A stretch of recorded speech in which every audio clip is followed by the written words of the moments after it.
Ya, pemirsa, penjualan mobil nasional kembali memperlihatkan pertumbuhan secara akumulatif hingga semester pertama tahun 2023. Berdasarkan data Gaikindo, penjualan mobil nasional tumbuh 6,51% secara tahunan menjadi 505 ribu unit. Penjualan mobil nasional kembali memperlihatkan pertumbuhan secara akumulatif hingga semester pertama 2023. Berdasarkan data Gabungan Industri Kendaraan Bermotor Indonesia, penjualan wholesale atau pabrik ke dealer mobil nasional tumbuh 6,51% secara tahunan dari 475.030 unit pada Januari hingga Juni 2022 menjadi 505.985 unit pada Januari hingga Juni 2023. Secara bulanan, penjualan wholesale mobil nasional tumbuh tipis 0,58% menjadi 82.581 unit pada Juni 2023 dibandingkan bulan sebelumnya, sebanyak 82.104 unit. Seiring dengan masifnya pertumbuhan industri otomotif nasional, Gaikindo merevisi target penjualan mobil nasional dari sebelumnya 975.000 unit menjadi 1.050.000 unit pada tahun 2023. Berbagai sumber untuk IDX Channel. Baik pemirsa, untuk membahas tema kita kali ini, penjualan mobil nasional tembus 505 ribu unit. Sudah tersambung melalui Zoom bersama dengan Bapak Kuku Kumara. Beliau adalah Sekretaris Umum Gaikindo. Ya, selamat pagi Pak Kuku. Selamat pagi, Mas Pras. Apa kabar? Sehat semuanya? Alhamdulillah sehat-sehat selalu juga Pak Kuku. Terima kasih banyak atas waktunya. Ini nampaknya gembira juga seperti ini dengan kondisi angka penjualan mobil nasional kita ini. 500 ribuan unit sudah tembus di semester 1 2023 ini. Bisa dijelaskan sebenarnya bagaimana kondisi, kinerja dan juga produktivitas juga nih untuk industri otomotif nasional kita nih Pak Kuku? Ya, baik. Terima kasih, Mas Pras. Jadi memang cukup menarik angka kita meningkat cukup baik ya, dari dibanding tahun lalu naik 6,51%, tadi sudah disampaikan, dan ini tentunya tidak terlepas dari berbagai kondisi yang positif di negara kita, baik kebijakan maupun yang kemarin sempat mengganggu adalah pandemi. Itu udah masa lalu, kita sudah masuki masa pandemi, endemi ya, dan kita harapkan ini terus akan tumbuh dengan baik. Dan Indonesia sebagai salah satu pasar terbesar di ASEAN ini juga menjadi daya tarik tersendiri. Banyak pemain baru akan datang di pasar Indonesia, termasuk tentunya industrinya. Dan inilah yang kita dapatkan. Kira-kira begitu, Mas Pras. Tapi kalau kita lihat dengan tingkat persaingan bisnisnya sendiri bagaimana? Kalau Anda katakan tadi kan makin banyak nih merek-merek ataupun produsen-produsen otomotif baru begitu. Entah itu datang dari yang sudah existing maupun yang baru hadir dari luar negeri ini. Ya, baik. Ini cukup menarik ya. Jadi di era pasar bebas ini kan persaingan juga memberikan manfaat bagi masyarakat tentunya. Pilihannya macam-macam, baik pilihan model, teknologi maupun harganya. Nah ini kembali terserah kepada konsumen sendiri, mau yang mana kan. Nah ini juga menarik persaingannya, baik yang sudah lama di sini maupun pemain-pemain baru. Karena apa, Indonesia ini memang saya katakan tadi adalah pasar terbesar di ASEAN untuk kendaraan roda 4 ke atas ya. Dan proyeksi kedepannya Indonesia ini adalah salah satu future untuk pasar kendaraan bermotor maupun industrinya. Karena apa, penduduknya 282 juta. Dan ekonominya cukup baik di kisaran 5%, kita harapkan terus tumbuh. Dan inilah yang menjadi gula bagi para pemain untuk datang ke Indonesia berbondong-bondong. Dan mereka maunya cepat juga. Kira-kira begitu Mas Pras. Nah, pangsa pasar apakah masih terpusat di Pulau Jawa saja Pak Kuku atau sudah mulai tersebar merata ini? Kalau kita lihat kan makin banyak pemain, memang kebutuhannya tetap ada. Tapi kan pasarnya makin sempit, kuenya juga makin terbatas begitu Pak. Kuenya masih banyak Bu. Jadi memang kalau semula memang fokusnya di Jawa, kita kan juga harus berupaya jangan Jawa sentris lah ya. Dan ini juga bisa dibuktikan dari industri kendaraan bermotor. Memang industrinya ada di sini karena infrastrukturnya dan sebagainya. Namun dalam kenyataannya mungkin dalam 15-20 tahun belakangan ini terjadi pergeseran. Kalau semula pasar mobil itu roda 4 ke atas itu 80% adanya di Jawa. Sekarang tinggal 60%. Dan ini mulai tersebar ke berbagai pulau yang lain. Salah satunya yang cukup tinggi pertumbuhannya adalah di Sumatera Utara, kemudian juga diikuti oleh Sulawesi Selatan dan sebagainya. Dan ini belakangan ini jauh lebih merata. Kalimantan juga tumbuh, di Indonesia bagian timur juga tumbuh. Ini cukup menarik perkembangan yang harus kita cermati. Baik, dari Jawa, melebar ke Sumatera Utara, kemudian Sulawesi Selatan, Kalimantan, dan Indonesia Timur. Nampaknya sebaran ataupun berarti dari sisi kemampuan masyarakat untuk membeli kendaraan bermotor ini sudah semakin membaik ini Pak Kuku. Ya. Baik, nah kita lihat dengan wholesale. Ini penjualan secara wholesale yang 555.985 unit di sepanjang semester 1 ini bagaimana? Apakah menunjukkan dari sisi produktivitas ini sudah sesuai dengan target, utilisasi juga sudah sesuai harapan atau bagaimana nih Pak? Kita berharap demikian dan ini nampaknya pada jalur yang benar dan kita masih pengen ini terus kita tingkatkan. Kalau kita lihat paruh waktu dari Januari Juni sudah mencapai 505.000 unit ya wholesale-nya.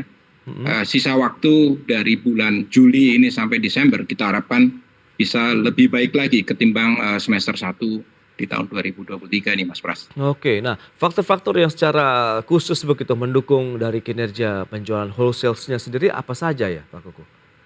Faktor tentunya pertumbuhan ekonomi yang kita bisa jaga di kisaran 5% itu modal utama. Kalau tumbuh 5% biasanya industri otomotif juga tumbuh. Kedua adalah kemudian kita ini Indonesia ekonominya banyak tergantung pada pasar domestik kan. Pertumbuhan atau demand kebutuhan dari domestik. Nah, domestiknya tumbuh. Domestik tumbuh karena didukung juga makin tersedianya infrastruktur yang cukup memadai. Jalan tol, jembatan, pelabuhan semuanya mendukung. Begitu ini tumbuh, ada pertumbuhan dari sektor wisata, sektor ekonomi yang lain, dari e-commerce dan sebagainya yang memerlukan logistik yang cukup baik ya. Dan ini seperti snowball effect yang terus bergulir dan arahnya ke arah yang positif baiknya. Wow, itu dia. Mantap kalau kita cermati dengan perkembangan industri otomotif nasional. Target berarti 1 jutaan unit kendaraan di tahun 2023 ini akan sangat besar peluangnya untuk ditembus, Pak Kuku. Ya, kita cukup optimis kita akan tembus wholesale domestik 1.050.000. Tapi juga perlu jadikan catatan yang menarik ya. Karena kita juga punya target untuk ekspornya. Mudah-mudahan kita tahun ini bisa tembus 500.000 unit CBU. Wow, ini menarik. Kita menjadi basis produksi dan kita terus upayakan karena kemudian banyak produk-produk CBU atau mobil dari Indonesia yang menjangkau sekarang sudah mencapai kurang lebih 93 negara tujuan ekspor CBU kita. 93 negara mobil CBU, berarti memang semuanya dirakit di Indonesia begitu dari awal sampai utuh begitu ya dalam bentuk ekspor. Wow. Dari sisi nilai ekonominya luar biasa tidak sih kalau buat produsen begitu dengan mengekspor CBU dibandingkan dengan CKD misalnya? Cukup menarik karena harusnya ini juga memberikan keuntungan. Karena apa? Indonesia salah satu negara di ASEAN paling tidak yang basis produksinya, basis pasar domestiknya cukup kuat. Perlu dicatat juga produksi kita ini juga sekarang produksi mobil Indonesia itu menduduki peringkat 11 dunia. Jadi dengan produksi sekitar lebih dari 1,3 juta unit, kita menduduki peringkat 11 di dunia. Kita harapkan kita bisa masuk 10 besar. 11 kemudian akan menuju 10 produsen otomotif dunia, begitu bagaimana dengan menjaga pangsa pasarnya? Daerah-daerah mana saja yang saat ini masih atau negara-negara mana saja yang menjadi backbone nih Pak untuk ekspor kita? Karena ini menjadi salah satu juga pendukung kinerja otomotif selain serapan domestik kan? Ya, betul. Domestik tetap kita jaga. Oleh karena itu makin banyak juga pemain yang berminat datang di sini. Kemudian tujuan ekspor juga perlu kita kembangkan juga, kita tambah. Bukan saja di ASEAN, kita juga mencoba mengembangkan ke negara-negara di Afrika maupun Amerika Selatan. Ini kita perlu kerjasama dari semua pihak, dari pemerintah dengan kebijakannya, tentunya juga dari prinsipal dengan approvalnya untuk bisa mengekspor. Karena jual mobil bukan jual barang putus gitu ya, perlu ada layanan purna jualnya. Itu dia. Nah, lantas bagaimana dengan dukungan dari pemerintah sendiri? Karena kan kita tahu otomotif menjadi salah satu sektor juga nih yang dibanjiri dengan beragam insentif. Kita akan bahas nanti di segmen berikutnya Pak Kuku. Dan pemirsa, kami akan segera kembali sesaat lagi.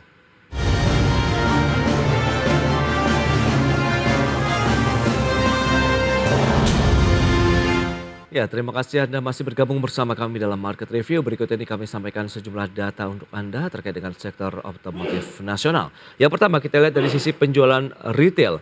Dari dealer kemudian ke konsumen mobil nasional di sepanjang semester 1 tahun ini. Kita lihat 2022 itu 465.257 unit. dari penjualan retail dealer ke konsumen begitu di tahun lalu di sepanjang semester 1. Kemudian semester 1 2023 502.536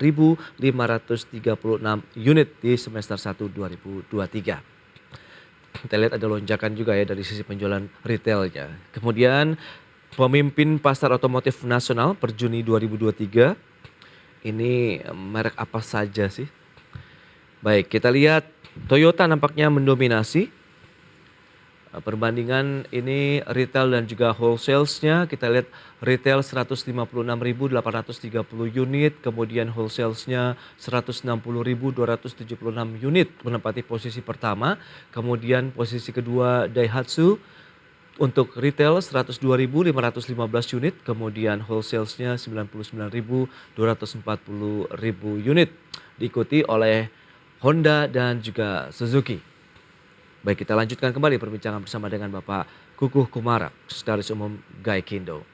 Ya, Pak Kukuh, kita akan lanjutkan kembali. Kalau kita lihat dari data yang tadi sudah disampaikan, memang dari sisi kondisi fundamental ekonomi kita sudah mendukung, daya beli masyarakat juga semakin membaik dengan tadi ya, dilihat wholesales maupun retailsnya sama-sama mengalami kenaikan yang cukup signifikan ya dari masing-masing produsen tadi. Nah, ini bagaimana Anda melihat peran pemerintah saat ini, dukungan yang diberikan, apakah itu menjadi salah satu tonggak juga nih, salah satu pijakan yang mendukung kinerja industri otomotif kita, Pak? Betul, kita nggak terlepas dari kebijakan yang dibuat oleh pemerintah ya. Ini kan terus selalu diperbaiki dan kita cukup senang dengan kerjasama selama ini, karena kita juga ingin bahwa Indonesia inilah yang maju dalam industri otomotifnya, karena perannya terhadap ekonomi juga kontribusinya juga cukup baik, dan kita bersaing di kawasan ASEAN ini. Ada negara-negara yang bersaing dengan Indonesia, salah satunya Thailand, Vietnam, dan Malaysia. Nah, kalau kita bisa sampaikan ya, Indonesia ini adalah futures untuk industri otomotif ya. Oleh karena itu kita perlu membuat kebijakan yang sangat mendukung. Nah, sementara kalau dilihat dari Thailand, kita di sana itu presennya saat ini mereka memang unggul, tapi kita juga ingin bersaing dengan mereka dan kita menjadi salah satu pemain utamanya. Karena apa? Pasarnya cukup besar, penduduknya 280 juta, rasio kepemilikannya yang sering saya sampaikan masih relatif rendah, 99 unit mobil per 1.000 penduduk, dibanding Thailand yang sudah 275 mobil per 1.000 penduduk, Malaysia yang sudah 490 mobil per 1.000 penduduk. Jadi peluangnya banyak di Indonesia. Oleh karena itu banyak pemain yang mulai berdatangan di Indonesia ingin memanfaatkan pasar domestiknya. Dan kita sampaikan kalau memanfaatkan pasar domestik, ya harus bikin industrinya di sini. Nah, kalau industrinya di sini, snowball efeknya adalah kemudian komponen-komponen lokalnya pun bisa dimanfaatkan. Ini yang perlu kita jaga terus, sehingga betul-betul kita menjadi salah satu leader di industri kendaraan bermotor yang tadi sudah naik peringkat dari 15 menjadi 11. Kita harapannya adalah masuk ke 10 besar ya, top 10. Baik, insentif yang diberikan sejauh ini Pak, apakah ingin berlanjut atau sudah mulai ada normalisasi dari pemerintah untuk sektor otomotif? Sejauh ini arahnya kan normalisasi. Kalau kita ingin bersaing mungkin kita perlu pemikiran yang matang. Kira-kira apa yang bisa menjadi pendorong agar industri ini tetap tumbuh terus dan menjadi andalan proses menuju negara maju karena mengandalkan pada industrinya. Salah satu contohnya adalah mulai munculnya R&D di Indonesia dan ini mulai juga diminati oleh para pemain. Jadi tidak semata-mata merakit tapi juga mulai mengembangkan apa yang bisa dikembangkan di Indonesia dengan memanfaatkan sumber daya yang ada. Salah satunya mungkin menjadi apa yang diminati negara lain adalah misalnya Indonesia juga menuju net zero emission. Namun tidak semata-mata mengandalkan electric vehicles. Electric vehicle ya, tapi itu hanya salah satu. Alternatif yang ini adalah bahan bakar baru terbarukan dengan menggunakan biodiesel, dengan menggunakan etanol. Ini kita bisa menuju net zero emission tanpa merubah terlalu banyak teknologi kendaraan bermotor yang ada. Tapi kita bisa mengurangi emisi cukup signifikan.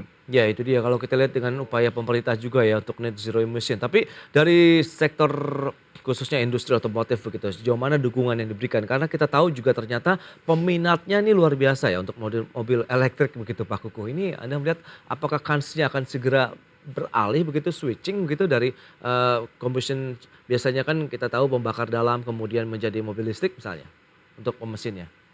Ya kita lihatlah, kita perlu belajar dari negara yang jauh lebih maju. Contohnya mungkin kalau dalam hal transfer atau transisi menuju electric vehicles kita belajar dari Cina. Cina itu menghasilkan mobil kira-kira 28 juta mobil setahun. Tadinya 2019 sekitar 1 juta electric vehicle, sekarang sudah tumbuh menjadi 7 juta.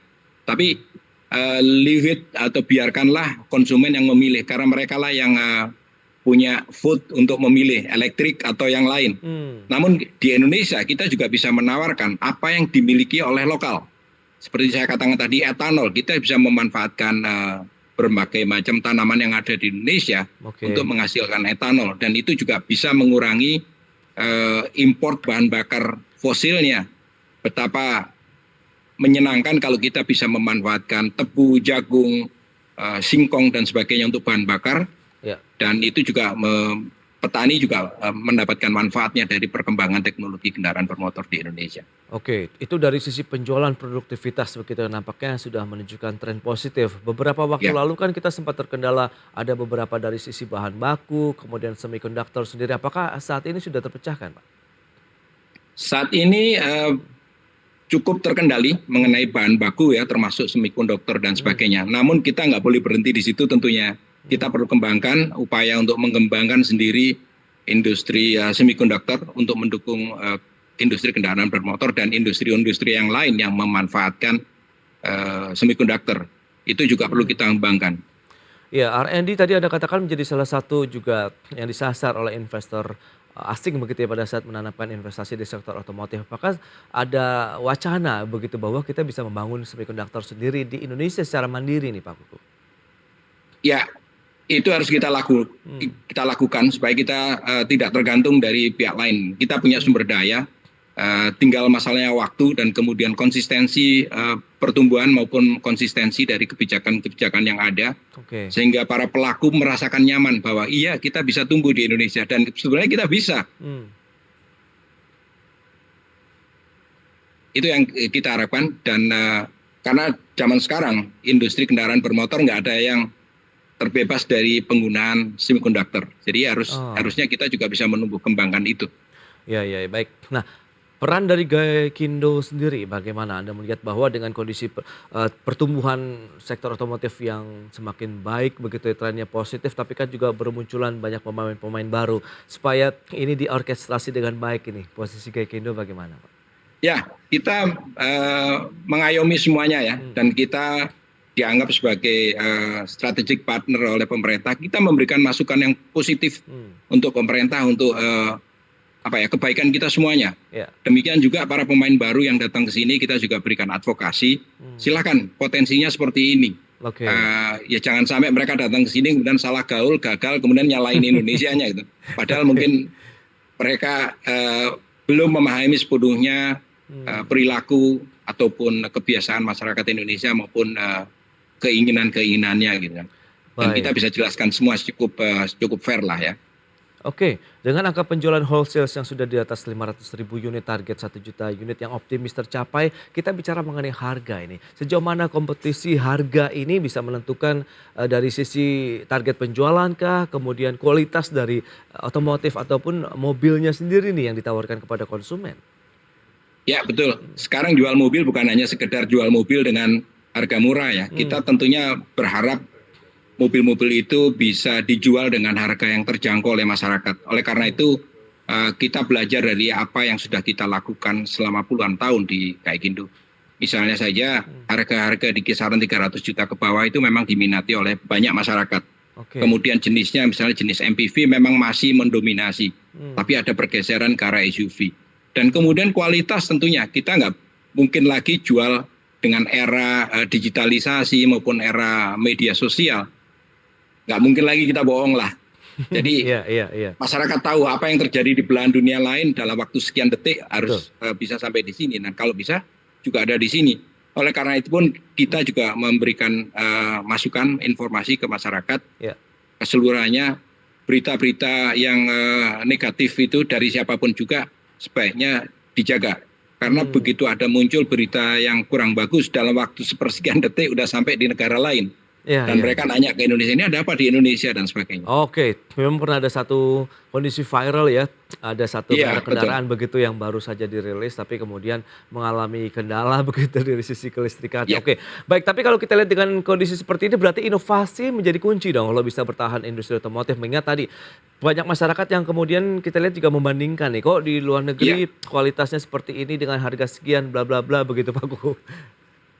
Ya, jadi di industri kendaraan bermotor ini nggak main-main. Karena saya bilang tadi, kita dalam menjual kendaraan bermotor itu bukan jual barang putus. Seperti Oke. misalnya jual makanan minum yang sudah dijual ya udah selesai kan. Ya. Kita jual kemudian juga kita harus memberikan pelayanan purna jualnya. Nah ini kalau dari per kendaraannya sendiri yang buat komponen kurang lebih ya mereka-mereka juga kan. Tinggal kemudian kualitas pelayanannya juga harus dijaga dengan baik. Jangan sampai kemudian ya itu sekali jual habis itu orang kapok ya nggak mau beli lagi gitu. Wah ini kualitas pelayanannya nggak bagus dan sebagainya.